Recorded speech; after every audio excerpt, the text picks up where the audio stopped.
Bonjour à tous et merci à mon ami Louis de m'avoir invité à cet événement. Ça fait assez longtemps que je suis cette revue, que j'adore, qui m'a valu quelques soucis avec mes syndicats quand j'étais d'ailleurs au Jardin des Plantes, parce qu'il y a quelques articles sortis que je comprends parfaitement sur la maltraitance animale au sein de la ménagerie, par exemple.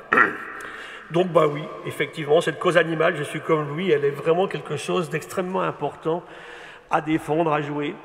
Vous allez voir que je ne vais pas rester uniquement sur le monde animal, parce que bon, ces animaux ils dépendent, comme nous tous, de tout ce qui est autour. Alors peut-être qu'on parlera un petit peu de plantes aussi, de champignons et même de protistes.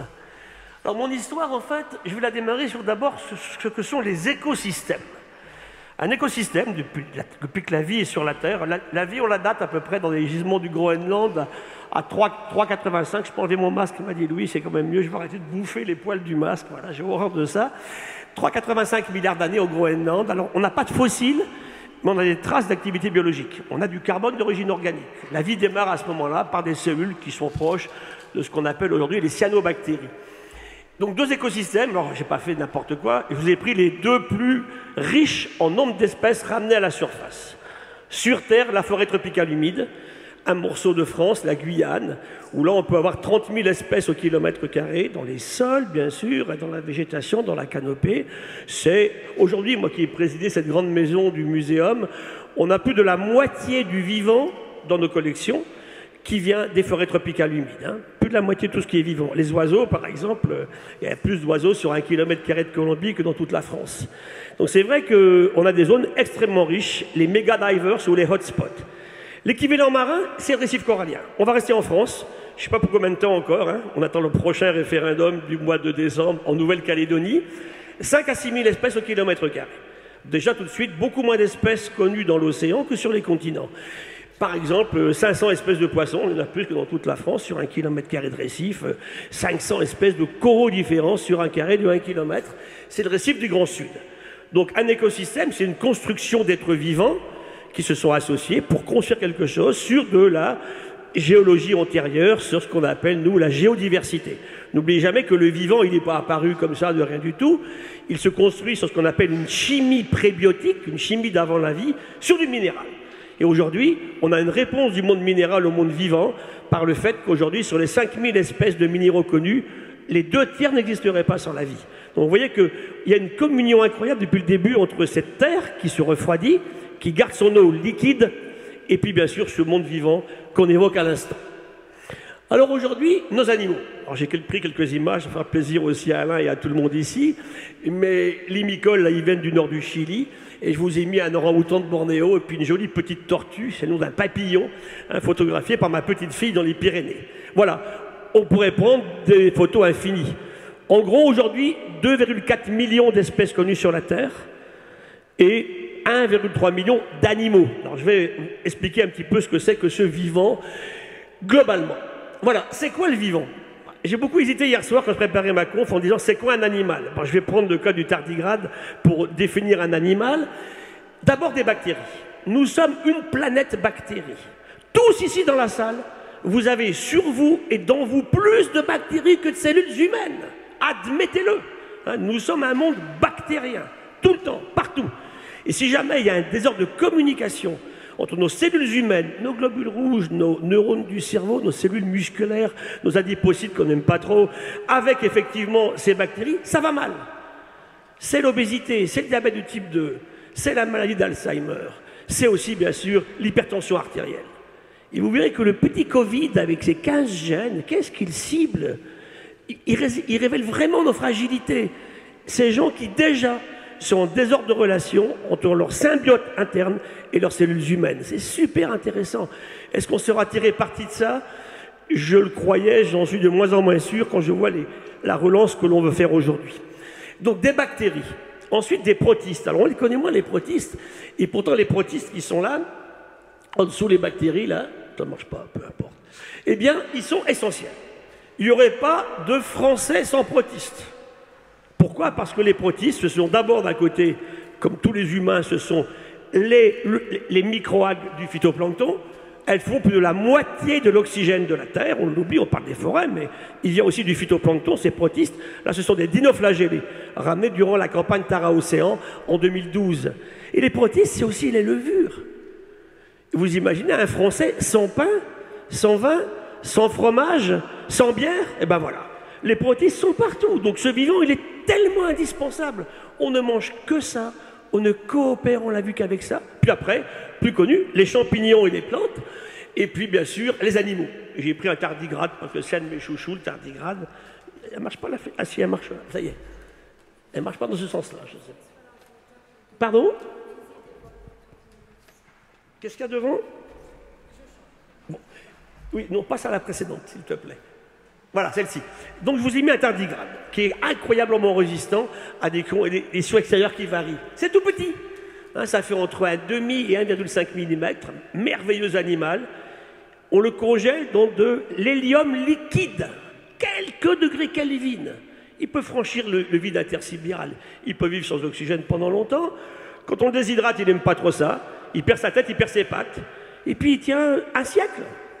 Et puis, si on le remet dans l'eau, eh bien, il refait des pattes et une tête. Et s'il a une copine, il fait des bébés tardigrades. Hein. C'est ça, la magie de ces bestioles qui sont absolument incroyablement adaptables.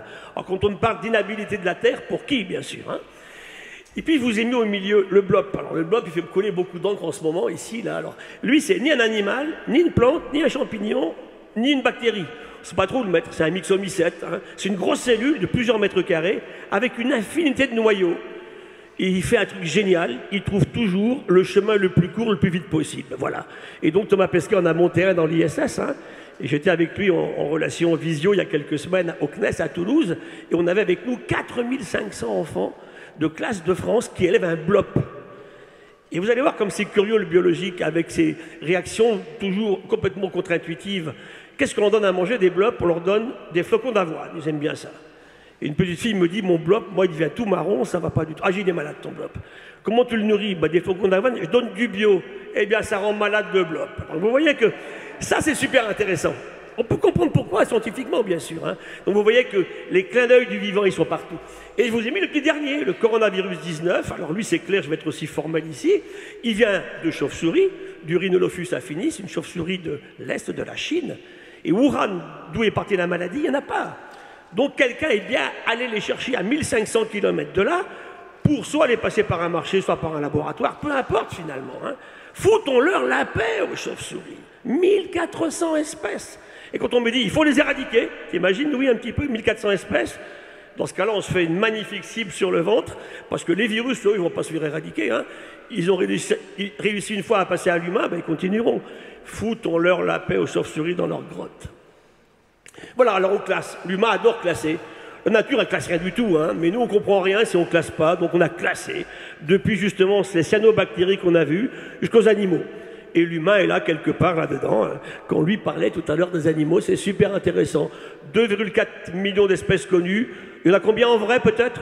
20 millions. Donc 20 moins 2, ça fait 18. J'ai regardé, ça ne bouge pas. Hein. Depuis 20 ans, on décrit entre à peu près 16 000 et 18 000 espèces nouvellement connues par an. Donc il nous faut 1000 ans. 1000 ans pour simplement décrire ce qui est encore avec nous. Et on a vu qu'il y a plus de la moitié d'animaux là-dedans. Hein. Bon, on n'aura pas le temps parce qu'à la vitesse où on dégrade, la moitié, ça va partir à la fin de ce siècle. Voilà le défi qui nous est lancé aujourd'hui à nous tous. Alors, on sort du colloque de l'UICN. C'est le dernier colloque qui a été dédié au vivant, à la biodiversité, avant celui qui aura lieu en Chine dans quelques mois. Qu'est-ce qu'on conclut finalement à Marseille? On était là avec Hélène, avec Alain, avec beaucoup de monde. Ben, on se rend compte que sur les 10 dernières années écoulées, on a parlé 8 fois plus du climat que de la biodiversité. Donc, première des choses déjà, parler du vivant chaque fois qu'on parle du climat. Vivant, climat, même combat. Même si ce n'est pas toujours lié, peu importe. Il faut qu'on parle beaucoup plus du vivant. L'enquête tout à l'heure dont nous a parlé lui m'intéresse beaucoup, effectivement. Puis je comprends quand même qu'il y a un émoi chez les concitoyens pour sauver effectivement les animaux aux beaux yeux bleus et aux grands cils, ça c'est clair. Par contre, la limace des Bermudes ou le tardigrade des Galapagos, tout le monde s'en fout. Hein. Donc c'est là aussi qu'il faut revenir à ce qu'est l'animal hein, et comment on regarde ceci en considération. Donc, conclusion, science is very clear. Hein. On était 1400 scientifiques. C'est clair, nous sommes en train systématiquement de l'abîmer, de le dégrader, de le détruire, ce vivant. Et il faut qu'on change, ça c'est absolument fondamental. Voilà, ça c'est le dernier travail publié en France pour nous. Vous l'avez disponible il y a quelques semaines. Hein.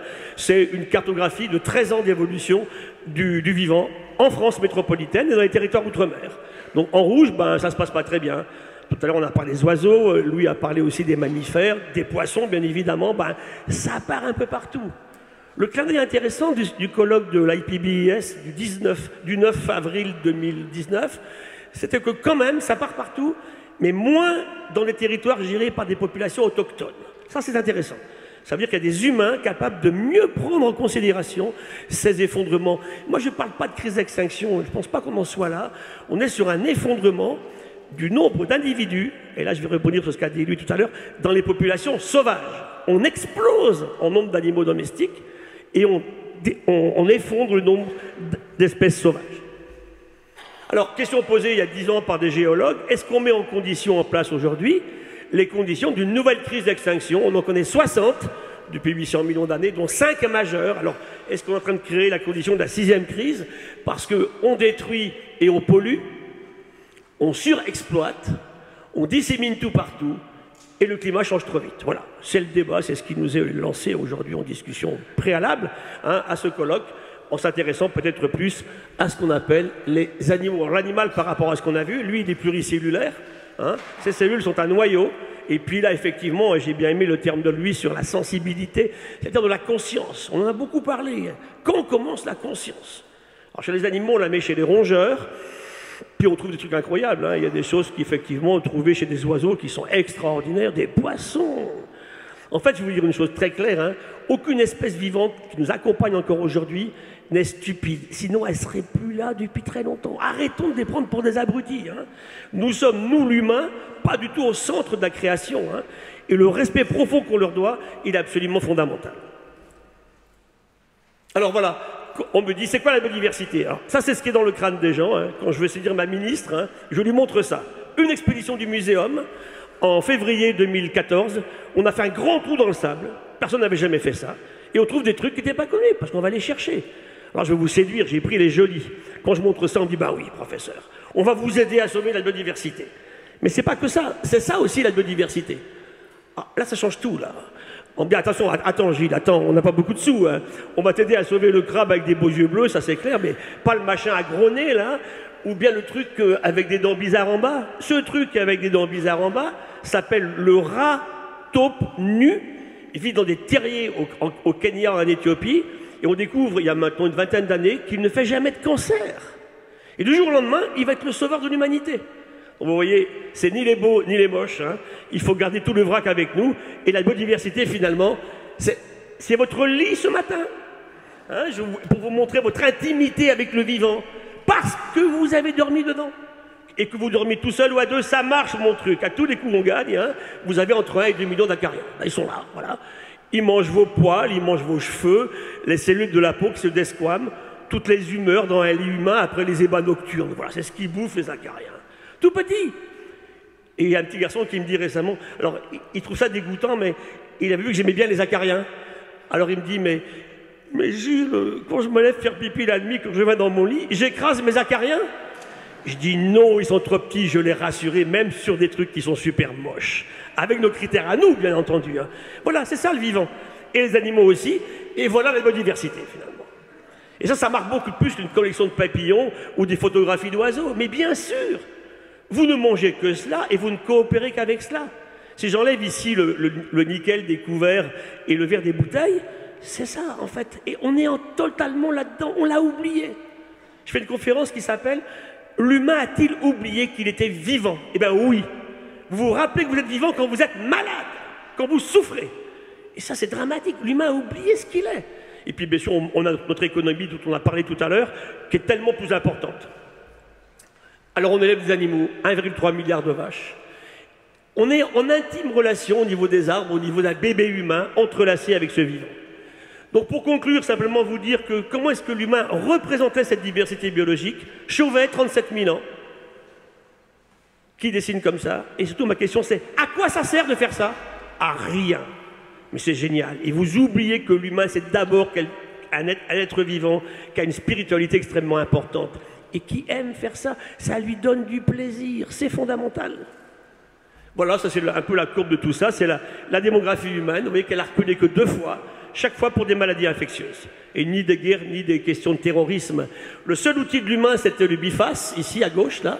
Pendant 3 millions d'années, on ne faisait pas beaucoup de mal à la faune sauvage avec ça. Et après, la créativité de l'humain avec sa technologie, donc bien sûr, on a fait des routes, on a fait on a inventé la roue, on a inventé l'arme de jet, catastrophe pour le vivant. Ce vivant qui nous intranquillisait est devenu, lui, intranquille. On est tué à distance. L'arc et la flèche, le propulseur et la lance, puis un petit peu après, bien sûr, les armes à feu, hein, au XIIIe siècle. Et ça va tout changer. Et voilà, c'est la courbe la plus terrible, hein, dont on parlait ce matin. Vous avez ici en vert le vivant qui s'effondre depuis 20 000 ans. Animaux sauvages, c'est les vertébrés, les vertébrés. En bleu, c'est les animaux domestiques, et en rouge, ce sont les humains.